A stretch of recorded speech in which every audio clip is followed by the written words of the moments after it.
teaching and research by streamlining critical IT processes and digitally empowering students and staff. We've partnered with some of the top universities and higher education institutions in the nation, including Harvard, Stanford, and UPenn, to strengthen their brand, provide delightful service to students, parents, and faculty, and modernize campus IT and service management. Today, I have the privilege of introducing our keynote speaker, Kathy Veldboom, whom you've all seen with her Minnesota background. Kathy will be presenting on Is the X in Your CX a Capital Experience? During the session, Kathy will share some key points from her playbook in turning towards the path of customer engagement. So now, without further ado, I'll pass it off to Kathy to take it from here. Thanks, Nivi. Thanks for that wonderful introduction. And I kudos to your product line. We are forever grateful for tools that make our jobs easier. So thank you very much. And I'm going to start my timer because I have been known to go long-winded. So good morning, good afternoon, good evening. I hope you've all stretched after your cafe. And we're going to talk about feelings today. I know it's kind of a squishy word, and we have been able to avoid it in the business world for quite some time. And I'm trying to, I apologize. I'm clicking, but I will turn off my screen shares to give you, thanks, give you access. Absolutely. Here we go. Thank you. But I have to get over to the right window, don't I, everyone? I'm going to reopen it. Apologies. Okay, take two. They always say that when I leave work, and I did not do that either. Present. Now we've got it, your digital front door. What does that say to your institution, your digital front door? You know, it's everything everybody talks about. So Kathy, if you're sharing, we're not seeing it. Dang, yeah, but let's try that again, folks, okay? Okay. Let us go back to Zoom. Apologies, everybody. We're going to get this right. Screen share. Here we go. We are, nope, there we go. Okay. See, 3 times a term, and now I have to minimize and get this out of the way and present. Now we can see it, so absolutely. Thanks. Good. Now you can see your digital front door. Huh. Maybe that was kind of like a little pun there. It is blank. It is blank. Your digital front door is up to your imagination, and it is all about the experience. And everything's about the experience nowadays. You know, you go to the mall and we've got these big Ferris wheels and aquariums, and everything's got to be an experience.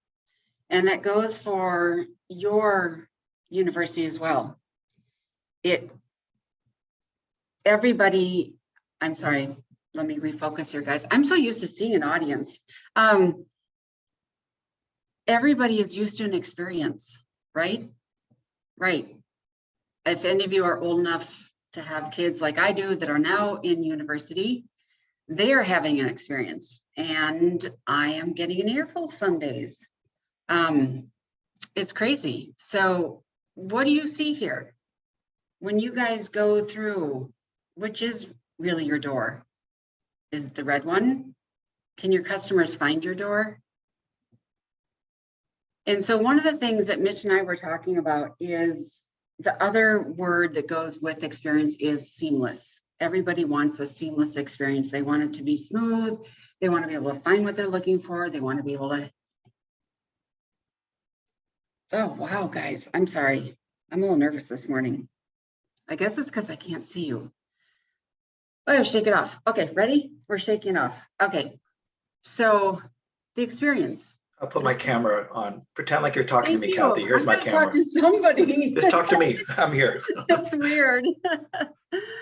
But, you know, the seamless experience is everything. It's the branding. It's the consistency that you have with the rest of the university. You have to be involved with HR. with marketing. It's not just about IT and our front door. It is about us blending with the rest of the university. It's understanding who our customers are and knowing what they need from us. Oops, sorry. Oh gosh, guys. Oh no. Rescue, rescue, somebody rescue. What's going on here? I'm sorry. But, Wow. oh, You know what? Thank God this is a free seminar. We're just going to get past whatever is. Your screen is paused. Stop share. Okay. Wow, I can see you guys now. I think I could almost do better just talking to you guys, and I'm not kidding. do whatever you feel comfortable to you. I know you have a great message when we talk. Because you know what? You guys can take notes. It's much more fun when we all look at each other, right? Instead of looking at a bunch of stupid slides. So yeah, maybe we'll share the deck out. We'll share the deck out afterwards. Absolutely. So Absolutely. And so what makes that customer experience? Some of you are young managers. Some of you have been doing this for a long time. You know what makes that experience is people. We're all people. And I know sometimes we don't get treated the way we should be treated. And sometimes we probably don't treat our customers the way that they deserve to be treated. Everybody comes to us with a stack of emotions every day, right? They get up in the morning, I don't know, someone was crabbing them on the road, they spilled their coffee in the car, you know, you name it. Everybody comes with emotions, and we can't ignore them. So the only thing we can do is we can embrace them as leaders. We can choose to embrace them, to be present, to be real, to be honest, to be genuine, because that's what we all deserve from each other. And that's what I guess people get from me, is that I'm not afraid to talk about emotions. As managers, we are, I don't know why I'm so nervous. My God, you guys, I've spoken at huge conferences. I'm so sorry. It's just, I want to say so much here. Okay. As managers, we are here for our people. That's the only reason we're here, right? Without our people, we don't even have jobs. That's it. We're here for our peoples. We're here to remove barriers. We're here to bring them together when we've got one of those crazy situations going on, which sometimes are some of my favorite moments, is when you go through those crazy situations, because we all come together as a team. It's wonderful. And we feel that a sense of accomplishment. And that's what's important. And so when I've come into leadership, I have developed a motto, which is called row the boat.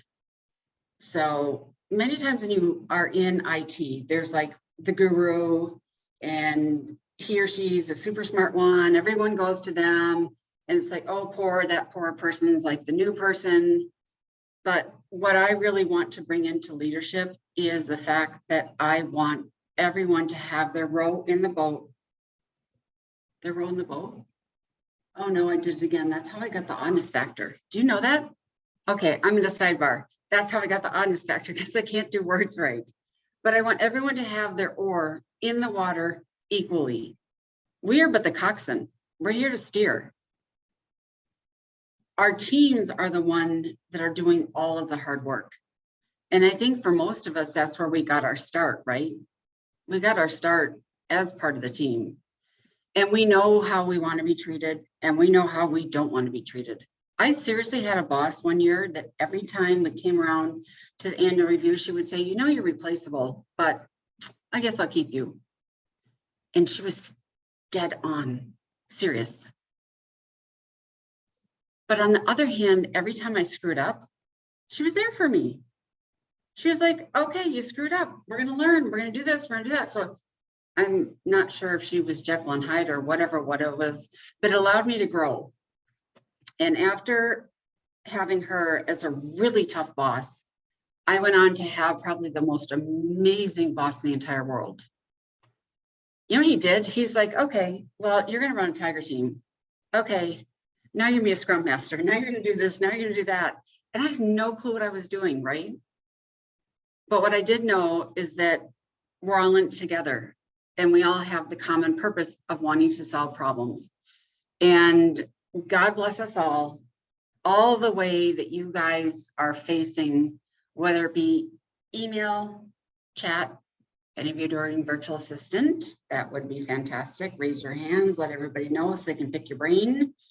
You know, you've got contextual help when someone is typing in a ticket online. You've got the good old fashioned telephone, which I love because I love hearing people's voice, and that's where we get the most control. You've got the walk-ups, and the walk-ups are even better than the phone, because the walk-ups are when we can see how that person really is carrying their stress and bringing their problem to us. And that's when we have such a great opportunity. Do we make that an effortless experience for the person? Or are we crabby because we, you know, I'm sorry. Okay, I'm speaking for myself, okay? That's all. Okay, by now you've all kind of figured out I'm a little weird too. So I'm speaking for myself that sometimes I'm crabby, okay? And sometimes these people come up and I'm busy, right? Okay, now we got to walk up, guys. Okay, we got to do that. You know, it's like, am I actually stopping? We were talking about this at the beginning, Mitch, is being present. Am I stopping to actually have that human experience, allowing them to really feel the personality of our IT team? I mean, isn't that the coolest opportunity that we have? Is they get to know us, and then they get to walk around campus and say, this is the best IT team ever. They helped me. They actually understood the pain that I was going through. You know, you can all name more situations that I can name.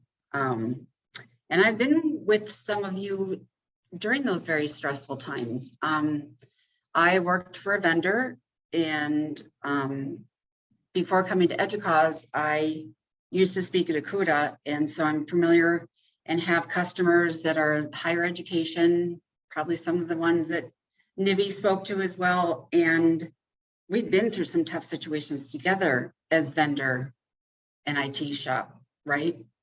And that's where we have an opportunity again to bond with our vendors, to let them see that we're people, to let them see that we really need them. It's okay to be human to the vendors. You know, I used to think that I had a tattoo here that said, I'm sorry, it's all my fault, you know, because we're the stuff that has problems. And then you guys are the stuff that has problems for your university. So again, it's that IT community, and you talk about ITSM. And the biggest thing that I'm talking about today is service.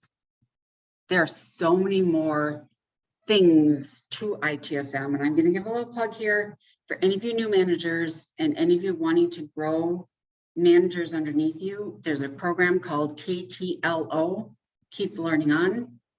It's on YouTube. It is where I probably learned more than I could have learned the last year, having mentors like Roy Atkinson. You guys all know that name, right? Yeah, you're nodding. Good. See, this is you're talking to people because you're nodding. That's good. Thanks, JP.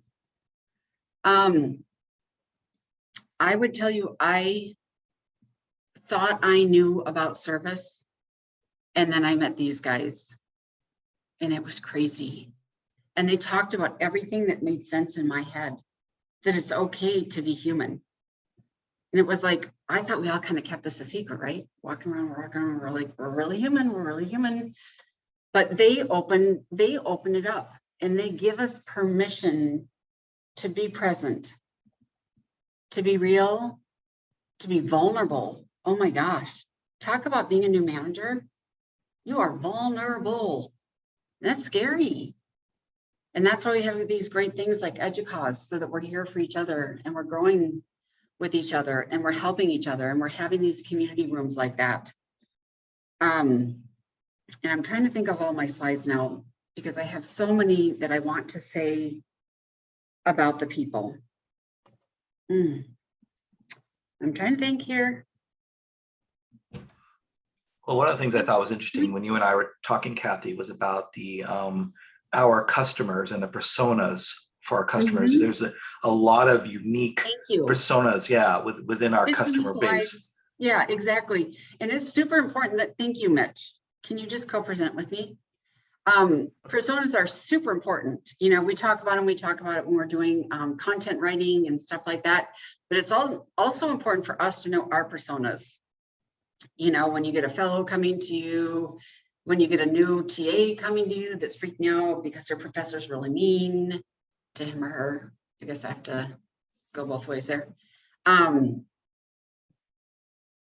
Yeah, we have to understand every single person that we're serving or groups of people that we're serving. We've got you guys, seriously, I stopped to think about this presentation, and you guys have one of the hardest jobs out there when you talk about personas.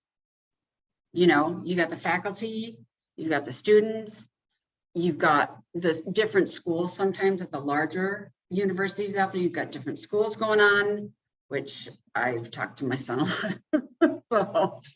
And it gives me empathy for what you guys go through, because, you know, he'll sit there and he'll complain sometimes. So I won't name where he goes to school. But yeah, Mitch, can we try and see if we can get these slides going? Yeah, I was going to mention, Kathy, I'm Todd Jensen. I haven't met with you before, but great to see you. Feel free to go look for your slides, and we have a couple questions that maybe the panelists can help out with, if that makes sense. So feel free to orient just a moment. So we had a question from Stefan. Do you think that we need to be more prepared to discuss emotions as we run through the campus? And feel free, any of the panelists, feel free to chime in as Kathy, you look for your presentation. Yeah. Thank you. Let the panelists chime in there. I know I'm, of course, very open to discussing emotions, because I think the more we try to avoid them, the worse we make the situation. If you can sense that someone's feeling a certain way. Yeah, and it kind of makes you wonder, you know, with the COVID and how it's really changed the way we think. It'll be interesting to see how people come back to, come back to the campuses.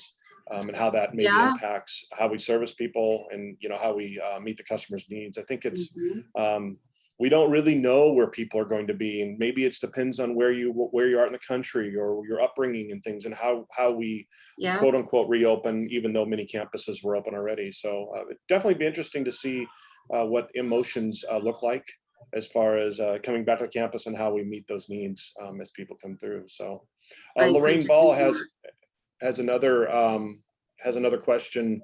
How do we encourage and get the best out of people and enable and empower them? And what tools do we use to support this?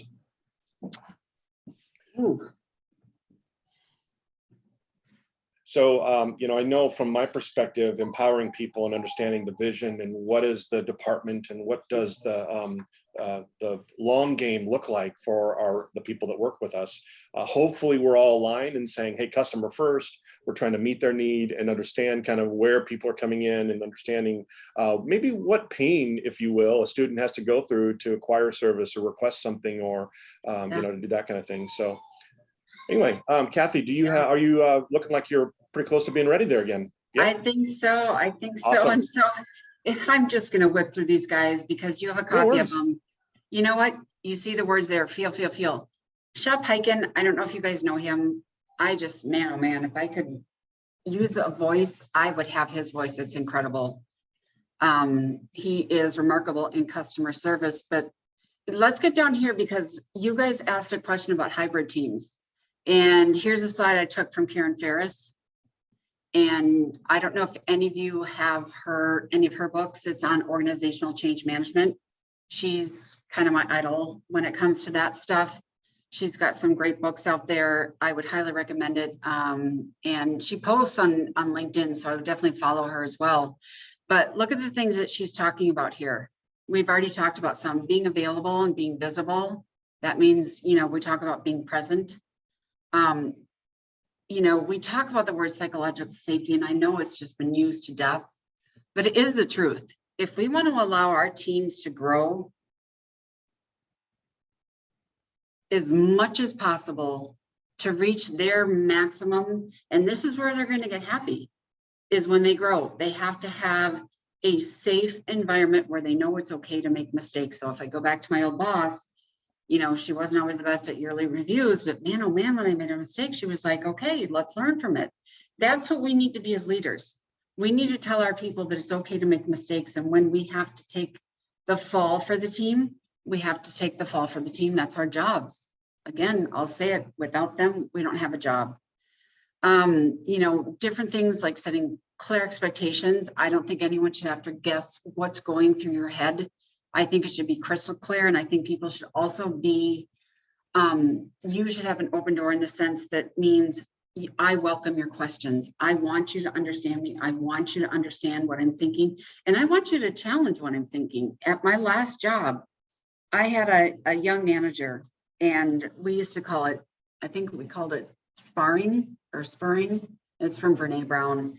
And he would challenge me, and it was great because I grew as a leader.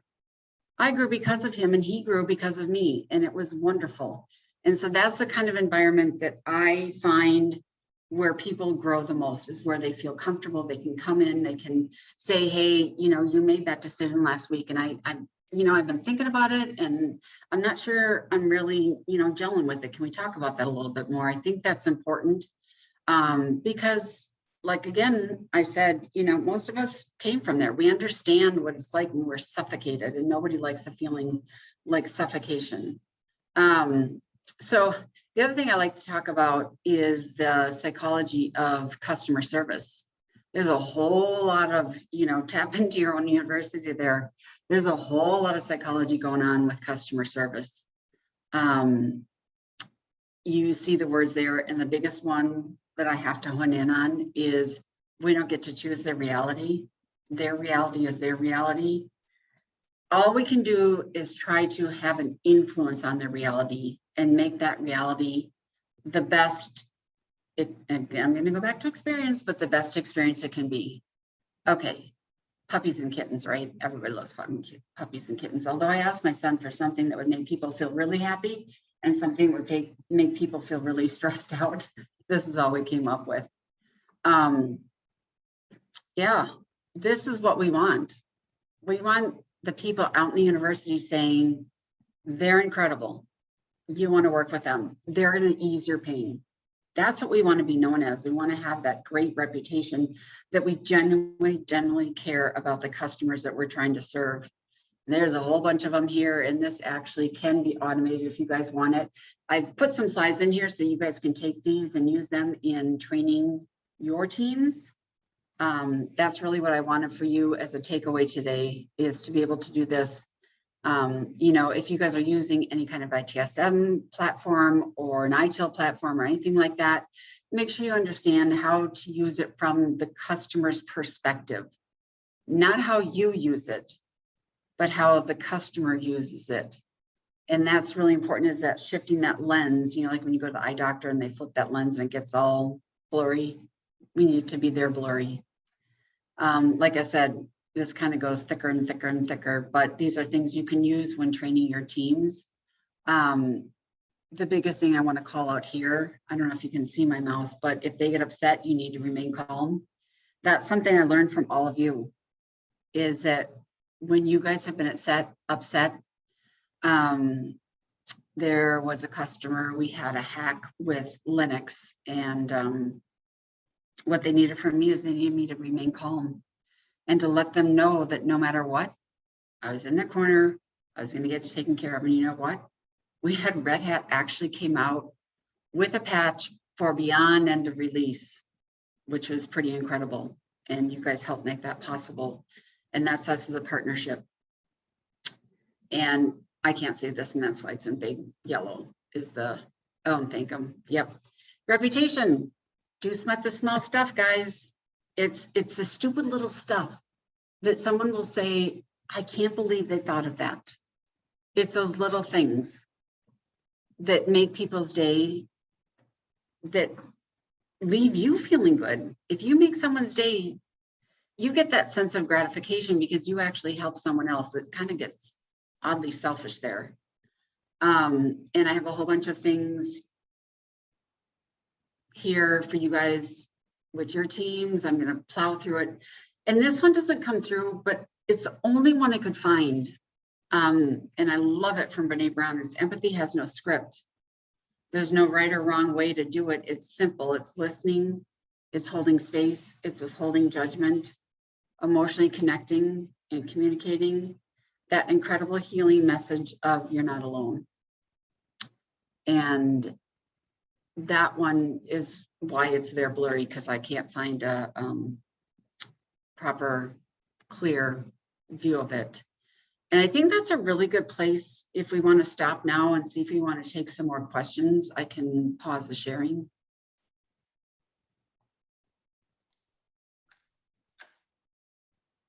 Thank you, Kathy, for that. Nivi, do you want to move into the Q&A that have come in? I mean, most of the questions have been answered. Since I have the ability to do it directly without going through the chat. Oh, what happened there? Oh, Chaz, were you saying something? Oh, I was asking if I could jump in and ask a question. Yeah, no, go for it. Yes, please. Since I can do this without having to type it in. So we've been working really hard to, for many years at improving our customer experience and customer service, and realized, as one of my colleagues put it, that we have started measuring success in hugs. And the question— Oh my God, I'm so in love with you. So That's on one so hand, cool. Seriously? Well, so here's the problem that we faced, where individuals at the university love working with us in that way, but it results in 10 people come with 10 different questions and we come up with 10 different solutions. And that's not necessarily in the best interest of the overarching organization. How do we balance those 10 people's needs and wanting to be customer service oriented, but also serving the university as our ultimate customer and what's in its best interest, which might be maybe 2 or 3 things instead of 10 things. Yes. And so you understand where I'm kind of going with that. So I love the measuring success and hugs feels good, but yeah.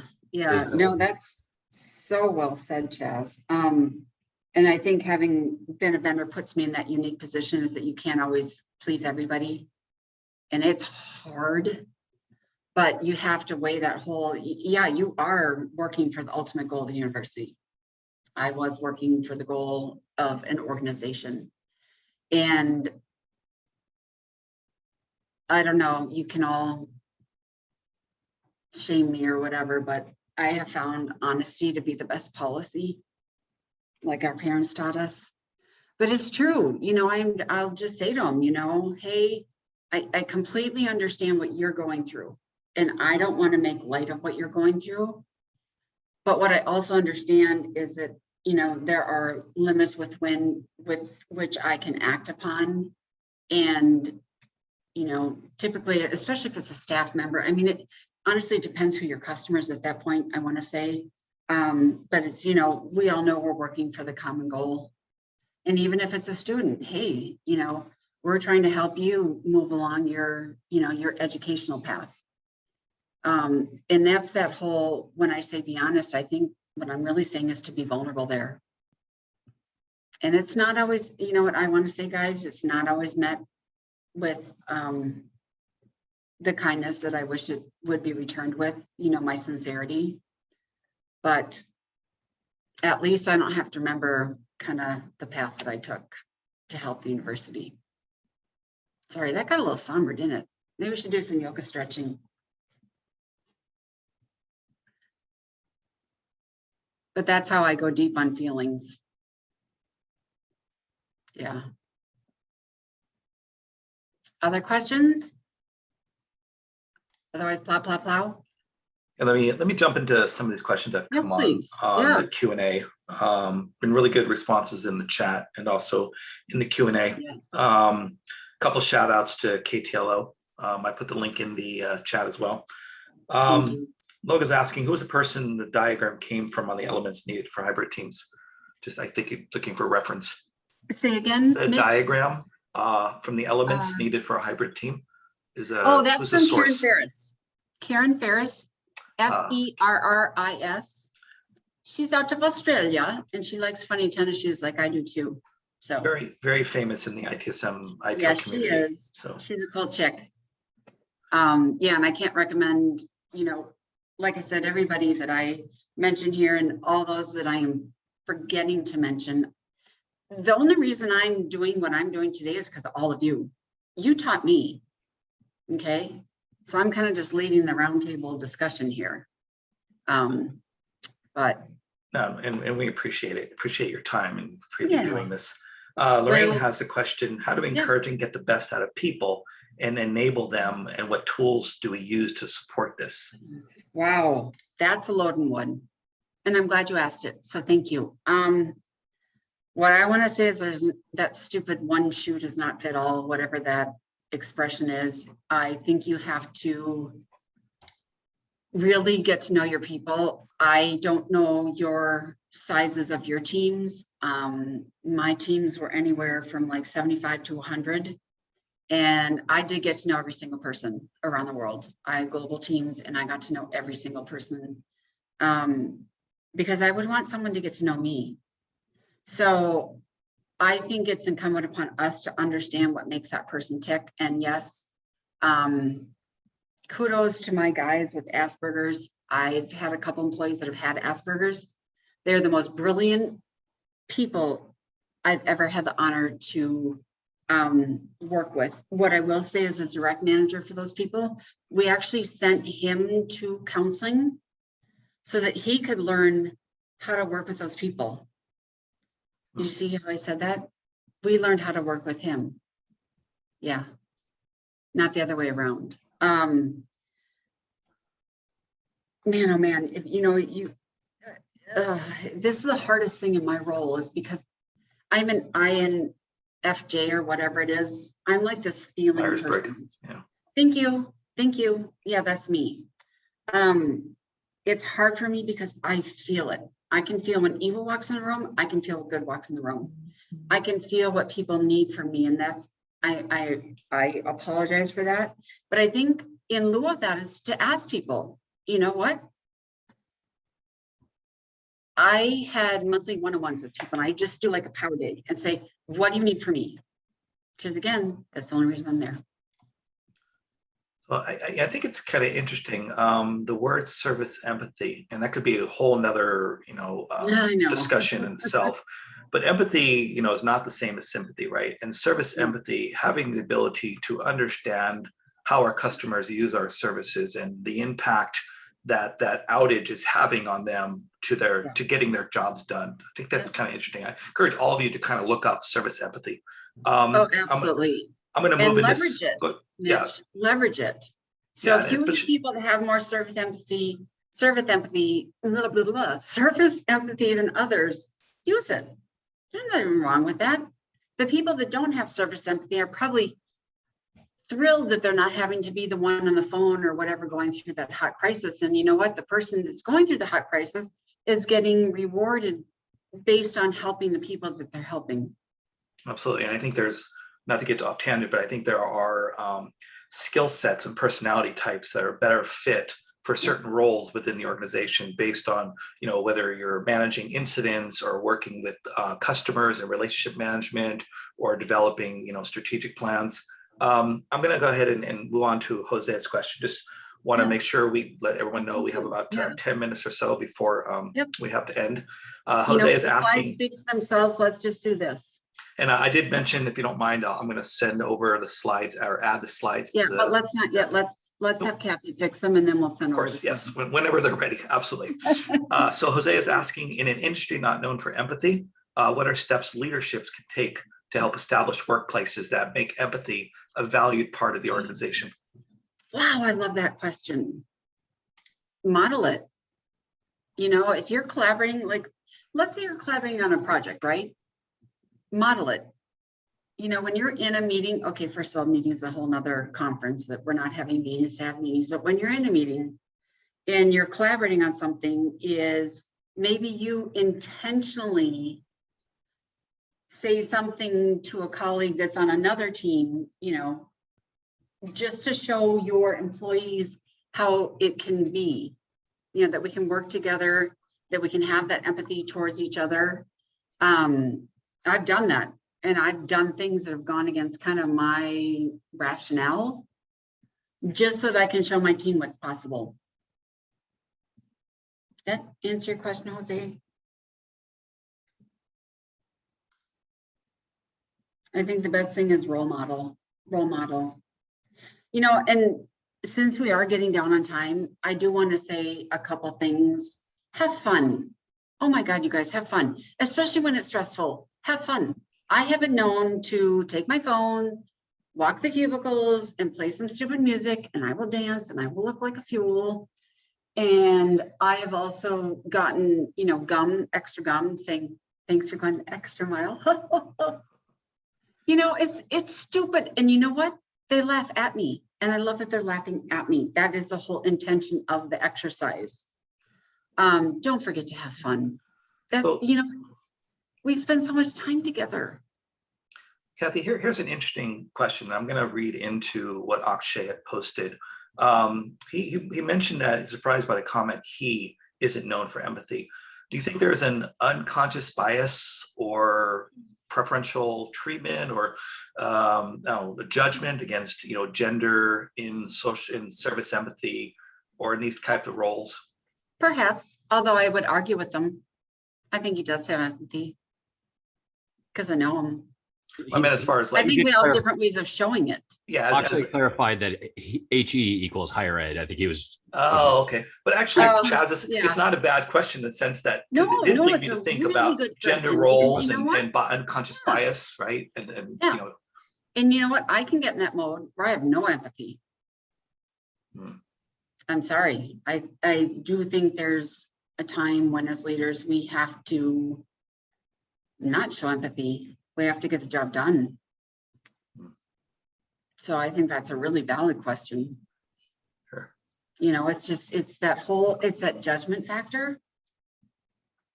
Yeah, no, I guess I took it that way because I'm not aware of higher ed not being known for having empathy. Maybe just USC has that kind of culture of, you know, that the whole Trojan family, right? We're kind of known for that. I was going to say, yeah. So but Mitchell, think about the fact that we say that we have empathy, but there are still pockets of subcultures within each of the colleges and departments that are just change is not a thing that's going to happen. Thank you, because you know what? I'm sorry, you're not supposed to point at people. I went through the business school at my university, and we did think we were better than everybody. I'll just say it right there. It's a very weird culture that happens in higher ed where, you know, on the public facing side of things, we are very much the huggy, touchy feely, like we're all equal. True. Yeah. But within the institution, there are still many pockets of groups that are kind of, you know, it's my way or the highway. No, we do it best. So why would we change? So it's not all about collegiality and, you know, yeah.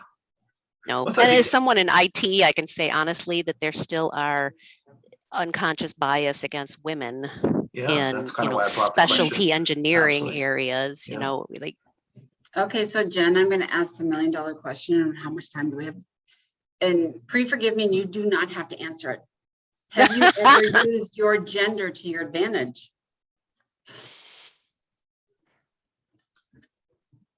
I'm sorry. Yes. Okay. No, yes, it's honest. Yeah. At one point, I actually had a brief couple of years with an advertising agency, and that culture is very much about pretty and attractive and you know, trendy, and females are allowed to embrace that and dress a certain way and act a certain way, and so yeah. So we all do it. Yeah. Yep. I think, I love this TED Talk. Great, guys. Keep beating it. So another question has come in. I'll turn my camera back on. I was doing something real quick. So Henrik is just making a comment here that it's very true. We're talking about, is it show you can be a human being and can you have fun too, right? Just like people working in and out in your team brings us closer together as long as it's done in a sensitive and empathetic manner. Yep, I agree. You know, and a sensitive manner would be, and I was, you know, joking, but half serious, as I am part of a group called Daily Insanity. And they're another great, cool group that I love. And there's a, he's I don't know the name, yoga master, or whatever. And we end every day with stretching. And I can't tell you how good that feels, guys. And that is a thing of respect. You are saying, I want to respect you and I want to respect how you are feeling at work. I want you to feel good. Okay, so, you know, we're kind of getting there. Can everybody just reach down and reach their toes? Ready? Okay, I'm watching you. Oh, hearts in places that I haven't felt in a Feel while. good, I know. You know, and then you do like this thing. And then he has names for everything too. He's like we do the whatever. I forget.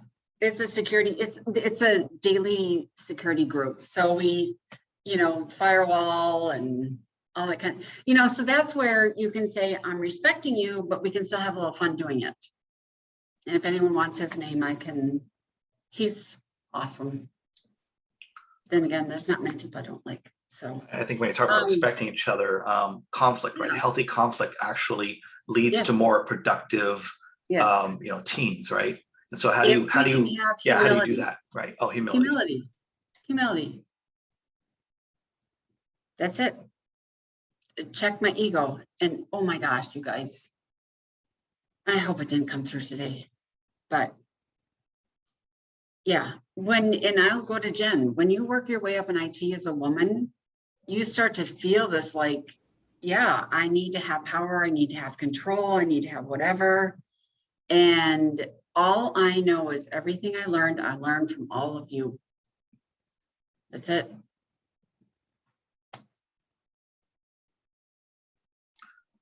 All right, Kathy, time for we got 2 minutes left. If anybody has a last minute question they want to throw in the Q&A or open book just, or after. or ask as if well. you don't feel comfortable asking it in the group, please feel free to reach out to me after.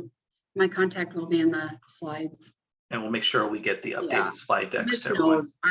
I was with a friend that was not well last night, so I apologize for.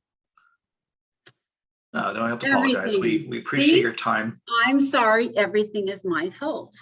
So this is humility. Everyone's been in the same boat as you, right? So we've all been there.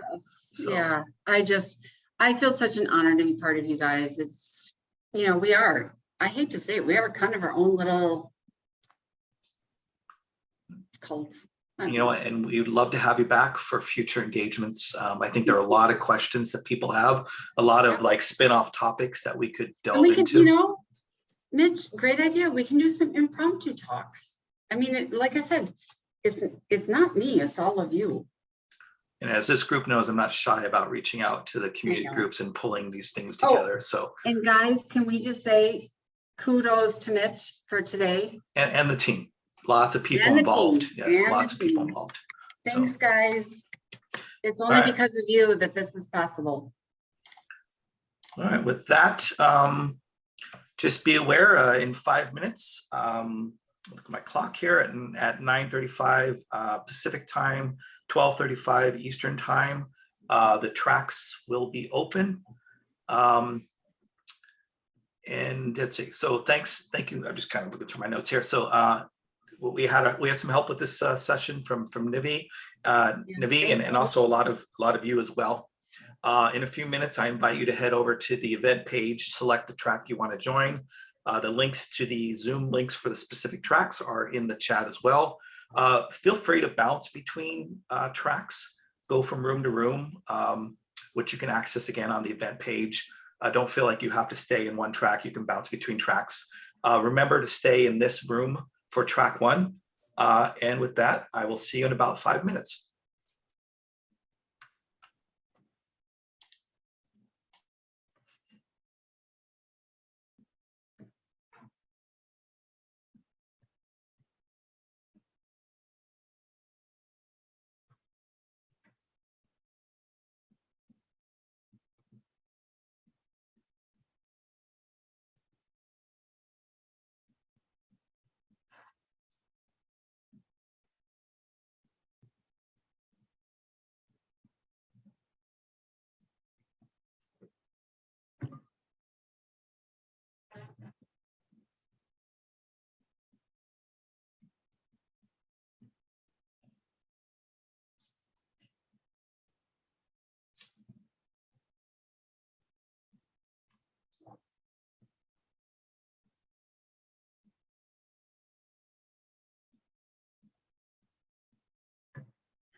All right, welcome back, everyone. If you haven't left and you're still here, I'm glad you're sticking around. We got much more going on today. Welcome